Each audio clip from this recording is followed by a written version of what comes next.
गणेश जी की प्रियता है दुर्वा। क्या प्रियता है? दुर्वा। कितनी दुर्वा गणेश जी को समर्पित करी जाती है? मात्र 5। कितनी? आज के जमाने में लोग गट्ठा बनाकर चढ़ा दें, वो अपनी जगह पर है। 5 दुर्वा पंचम इंद्रियों को वश में करने के लिए और भगवान के 5 जो स्वरूप हैं उनको अपने भीतर उतारने के लिए 5 दुर्वा। और दुर्वा में भी 3 गांठ। जब दुर्वा समर्पित करी जाती है तो उसमें नीचे दुर्वा की डंडी पर गांठ रहती है, 3 छोटी छोटी गांठें होना चाहिए। कितनी गांठ? जो भगवान को समर्पित करी जाए। जिस लड़के और लड़की का विवाह नहीं होता, हमारे यहां पर एक प्रसंग बुजुर्ग माताएं बहुत पहले से कहती आई हैं, शायद यहां पे भी जितनी बुजुर्ग माताएं बैठी होंगी वो जानती होंगी। 9 महीने में नारी के गर्भ में जब है, जिस महीने में बुजुर्ग माताएं कहती है कि नदी नाले मत नहाना। बोलो सही है कि गलत है? अरे जम के बोलो जी जी सही है। 1 महीना ऐसा होता है, वो 7वां हो कि 6ठा हो कि 8वां हो, जो आपके स्मरण में होगा। कई माताएं कहती हैं और बुजुर्ग माताएं कहती हैं तो बहुओं को लगता है ऐसा कोई होता है, ये तो ढोंग प्रपंच है, ये तो ढकोसला होगा। ये तो कई बहुओं ने माताओं से कहा होगा ऐसा कोई होता है क्या कि मैं मायके नहीं जाऊं और ये वाले महीना 1 महीना 9 महीने में 1 महीना मेरी माताओं के गर्भ के समय का ऐसा होता है कि जिस महीने में बुजुर्ग माताएं कह देती है कि इस महीने में तुम नदी नाले मत लांगो, अपने घर में रहो, स्वस्थ रहो, ना कहीं जाना ना कहीं आना। डॉक्टर को दिखाने जाना हो तो चले जाओ, मना नहीं, पर नदी नाले लांग कर मत जाना। इधर हो तो चले जाओ, बुजुर्ग माताएं कहती हैं। अब इन बुजुर्ग माताओं को किसने बताया ये कि नदी नाले मत नांगना? वो प्रसंग ये शिव महापुराण की तर्पण, जो शिव पुराण की कथा आप सुन रहे हो, वो प्रसंग यहां मिलता है कि स्वधा तप कर रही है और उसके तप करते समय वो अपने बच्चों को जन्म देने वाली है, और उस समय पर यमराज की धर्म पत्नी धुमोरना समझाने के लिए आती है। 1 महीना लगता है धुमोरना को स्वधा को समझाने के लिए। इसलिए हमारे यहाँ पर बुजुर्ग माताएं कहती है कि इस महीने में तो नदी नाले मत नांगना, क्योंकि यम की पत्नी आई है। जब गर्भस्थ बच्चा रहता है, जब गर्भ में संतान रहती है, गर्भ में जब औलाद रहती है, गर्भ में जब संतान रहती है, तो नारी के 9 महीने में से 1 महीना ऐसा निकलता है, बच्चा पूरी तरह से स्वस्थ होगा, धड़कन भी होगी, सब कुछ होगा, तुम भी अच्छे रहोगे। और 9 महीने में 1 महीना कष्ट का तो जाता ही है, ये निश्चित है। क्यों? क्योंकि उस समय पर स्वधा के पास में धुमोरना यमराज की पत्नी आकर बैठी थी, जिस समय पर स्वधा अपने बच्चों को प्रकट कर रही थी, तब उस समय पर धुमोरना आकर विराजमान हो गई, यमराज की पत्नी आकर विराजमान। अब कि उनको शिव महापुराण की ये संवाद धुमोरना का यमराज की पत्नी का किसने सुना होगा? और ये बुजुर्ग माताओं को भी मालूम, इनकी सास ने और उनकी भी सास ने और उनकी भी सास ने, मतलब सनातन हिंदू धर्म कितना पुराना सनातन धर्म है, जरा विचार करिए कि वो आज तक चले आया। अब उसको लोग ढोंग के ले, ढकोसला के ले, चाहे कुछ के ले। अब ये तो अब यहाँ बैठकर आप लोगों को कुछ शिव पुराण के, कुछ स्कंद पुराण के, कुछ पद्म पुराण के, कुछ अग्नि पुराण के, कुछ नर्मदा पुराण के कुछ उपाय यहाँ से बता दिए जाते हैं। अब उसमें लोग हमें टोटका वाला महाराज कहें, चाहे जो महाराज के, उनकी मर्जी। आग लगे बस्ती में, शिवर वाला रहे मस्ती, अपने को क्या करना उसमें, वो जो बोले बोलता रहे। 5 कारण हैं जिससे शंकर हमें प्राप्त हो सकते हैं अंतिम क्षण में। 5 कारण। पहला, अगर आप शंकर के मंदिर में जाकर 1 लोटा पानी चढ़ा रहे हैं तो शिव की कृपा आज नहीं तो कल, कल नहीं तो परसों, कभी मेरे बाबा की कृपा आप पर बनेगी जरूर। ये शंकर के ही शब्द देवऋषि नारद को है। दूसरा, देवऋषि नारद, जो मनुष्य मस्तक पर त्रिपुंड धारण करता है, मस्तक पर त्रिपुंड लगाता है, शिव कहते हैं उसको मृत्यु के पश्चात भटकना नहीं पड़ता।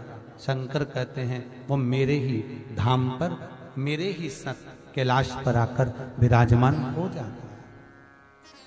तीसरा, शिव मंदिर के नजदीक में, शंकर के पास में जो बेलपत्र का वृक्ष रोपित करता है, बेलपत्र का या शमी का वृक्ष जो लगा देता है, और वो बेलपत्र शिव को समर्पित होती रहती है, जब तक वो बेलपत्री का वृक्ष लगा हुआ है और उसकी बेलपत्र शंकर को जब तक चढ़ रही है, उसके वंश का कभी नाश नहीं होता है। चौथा कारण कहा, देवऋषि नारद, शिव मंदिर की चौखट के सामने से निकलकर जो जीव चला जाता है, शंकर के द्वार से निकलकर शिव का शिखर मंदिर का देखकर जो निकल जाता है, उसका कार्य कभी अटक नहीं सकता। और पांचवा कारण शंकर के स्मरण का स्वयं शिव देवऋषि नारद से कह रहे हैं, नारद, मृत्यु का भय होने पर संसार में भटकने वाला व्यक्ति जब मृत्यु के भय में पड़ जाता है, कोई बीमारी, कोई रोग, कोई कारण, कोई एक्सीडेंट, कोई कारण में जब मनुष्य फंस जाता है, तो शंकर कहते हैं नारद, उसके मुख से, उसके स्मरण से, उसके परिवार के स्मरण से एक बार भी अगर दिल से मेरा नाम निकलता है, तो मैं उस रोग को, उस कष्ट को, उस दुख को अपना जानकर उस कष्ट से निवारण कर। इसलिए हमारे यहाँ अगर किसी का एक्सीडेंट हो गया, कोई रोग हो गया, कोई बीमारी हो गई, कोई दुख आ गया, तो हमारे यहाँ तुरंत ब्राह्मण कहते हैं कि महामृत्युंजय का अनुष्ठान कराइए, महामृत्युंजय का जाप कराइए, शिव का स्मरण कराइए, शंकर का अनुमोदन कराइए। और फिर निवेदन करूंगा, बारंबार कहता हूं, आज फिर निवेदन करता हूं आप सभी से, अगर शरीर में कष्ट है, घुटने कमर में बहुत ज्यादा तकलीफ है, तो प्रदोष के दिन शंकर के, अभी महाशिवरात्रि आने में तो बहुत समय है, पर प्रयास करना कि प्रदोष के दिन शंकर के मंदिर की चौखट पर बैठकर, शंकर के मंदिर के द्वार पर बैठकर, शंकर पर चढ़ी हुई बेलपत्र खाना चबा चबा कर और घर आकर विश्राम करना। 2-1 प्रदोष कर कर देखना, आपके घुटने और कमर में आपको खुद अंतर है। बाबा की बेलपत्र कोई साधारण नहीं है महाराज। हिंदू धर्म में 2 तरह के गणेश जी का प्रमाण कहा जाता है, एक राइट सूंड के गणेश, एक लेफ्ट सूंड के गणेश। राइट सूंड का जो गणेश होता है वो घर में रखा जाता है, और लेफ्ट सूंड का जो गणेश होता है वो अपने ऑफिस में, व्यापार की जगह पर, दुकान में, धंधे में, पानी में, सर्विस में, नौकरी में लेफ्ट सूंड का गणेश रखा जाता है। जिसकी दुकान, व्यापार, व्यवसाय में अगर राइट सूंड का गणेश रखा जाता है तो लक्ष्मी आती है पर टिकती नहीं है। इसलिए घर में सीधी सूंड का गणेश, और दुकान, व्यापार, व्यवसाय में, ऑफिस में उल्टी सूंड का, 2 गणेश। तो इसका मतलब ये थोड़ी ना कि तुम्हारे घर में गणेश जी बैठा तो तुम उठा के बदल लिया। कथा अपना असर दिखाती है, पुराण अपना असर दिखाती है। आप भले गए हो, नहीं ध्यान गया, मन नहीं गया, फिर भी कथा में जाकर बैठे हो, तो कथा एक ना एक दिन आपका असर जरूर दिखाएगी। एक बहुत अच्छा चरित्र है, सुंदर सा व्याख्यान है। एक पिताजी, एक चोर बड़ा विद्वान था, बहुत विद्वान चोर था, और बड़ा प्रखर चोर, बहुत प्रबल चोर। उसका एक लड़का था, और चोर भी बड़ा दमदार चोर था, क्वालिटीवान चोर। और उसका एक लड़का था, लड़का चोरी करना नहीं जानता था, तो पिताजी ने लड़के को चोरी करना सिखाया, उसको भी अच्छा क्वालिटीवान चोट्टा बनाया।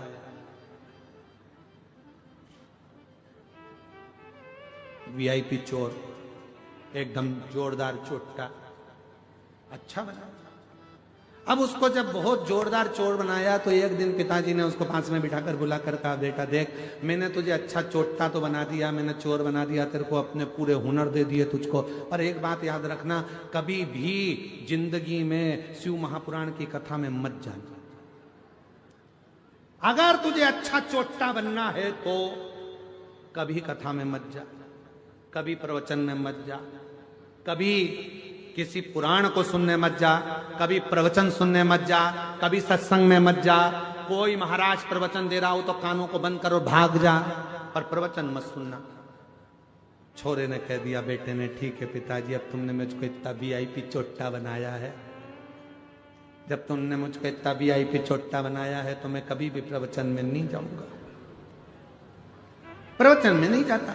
एक बार उसने विचार करा कि राजा के महल में आज चोरी करना, जा ही रहा था, इतने में रास्ते में बहुत सारी भीड़ हो रही थी, खड़ा हो गया। क्या हुआ किसी ने नहीं बताया, प्रवचन चल रहा था, उसके कानों में शब्द पहुंच गया कि मनुष्य की देह मिली है और जिंदगी अगर अच्छी जीना है तो सत्य बोलना चालू करो, और जिसका खाया है उसको धोखा मत दो, और उसके साथ में कभी गलत मत करो। बस ये दो चीज उसके कानों में पड़ी, उसने कान बंद कर भाग गया।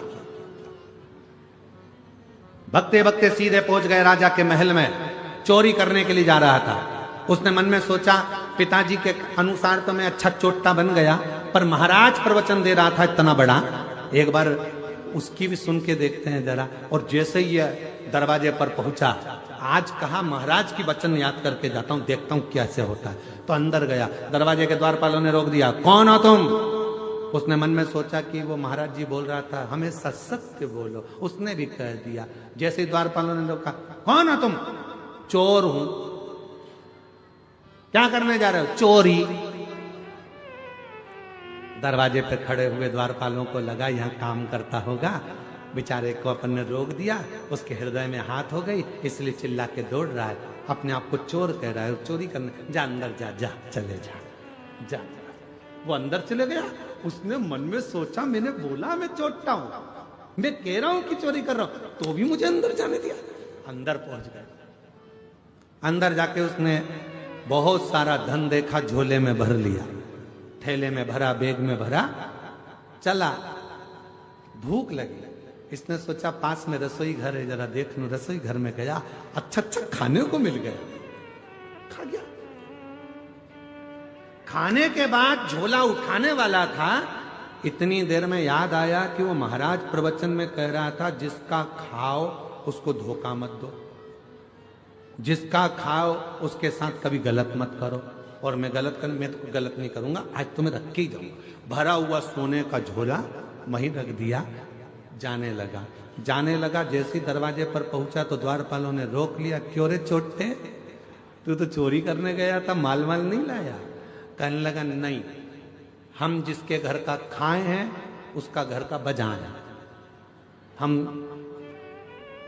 चोरी कर तो लिए थे पर हम उसके घर का खा लिए, इसलिए हम उसके साथ धोखा नहीं कर सकते। इतनी देर में रसोई घर में कोई गया, भरा हुआ झोला देखा, चिल्ला दिया, चोर आया है, चोर आया है, चोर आया है। इसको पकड़ लिया। पकड़ने के बाद राजा के सामने ले जाकर खड़ा कर दिया, महाराज इसने चोरी करी है। महाराज ने पूछा, आपने चोरी करी है? हाँ महाराज। कहां से आए? सामने वाले गेट से। द्वारपालों ने नहीं रोका, पूछा था तुम कौन हो? हमने कहा चोर। अंदर आने दिया। हाँ। तुमने कहा था चोरी करने आए हो? हाँ, हम बोले थे हम चोरी करने आए। अच्छा, तो तुम ये बैग भरकर पैसा ले जा रहे थे, सोना चांदी ले जा रहे थे, लेके क्यों नहीं गए?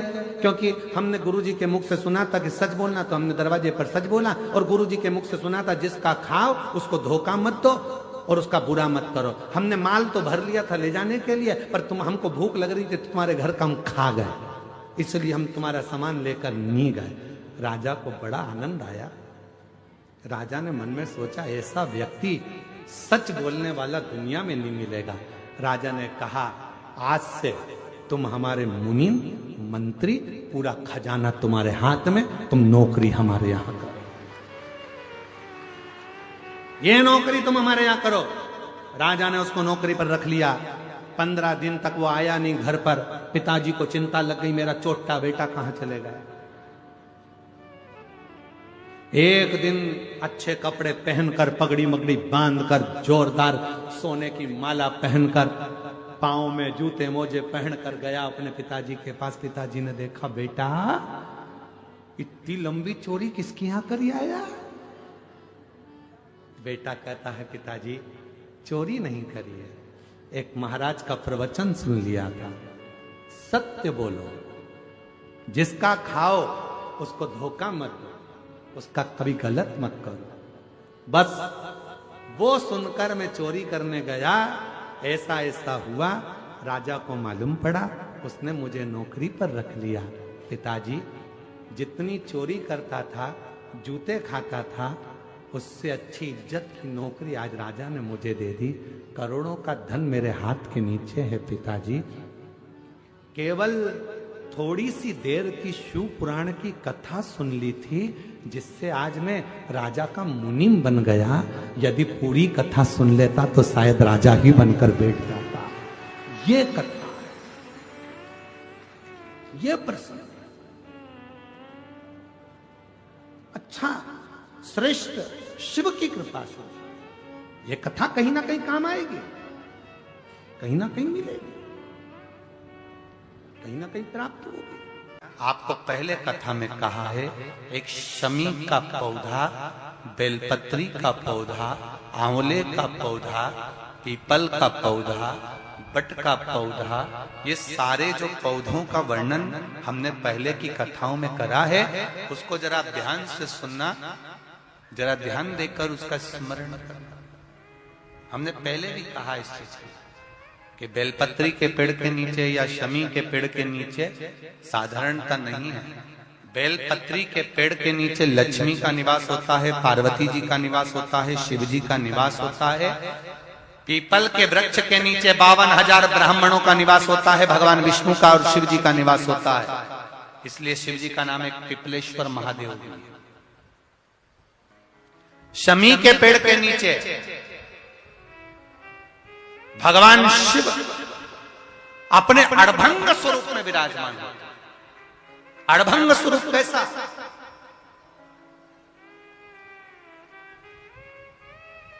हम क्यों कहते हैं कि आप लोगों को भी पहले कहा, शमी का जो पत्ता होता है, देखा है शमी का जो पत्ता होता है, हम पहले भी कथा में कहा है, जो व्यक्ति मदिरा में डूबा रहता है, नशे में डूबा रहता है, जो व्यक्ति बहुत ज्यादा मात्रा में ये तंबाकू, गुटखा या पाउच आदि खाता रहता है और उसका गुटखा पाउच छूटने को ही तैयार नहीं होता, वो बेचारा प्रयास करता है, ऐसा नहीं है कि नहीं करता।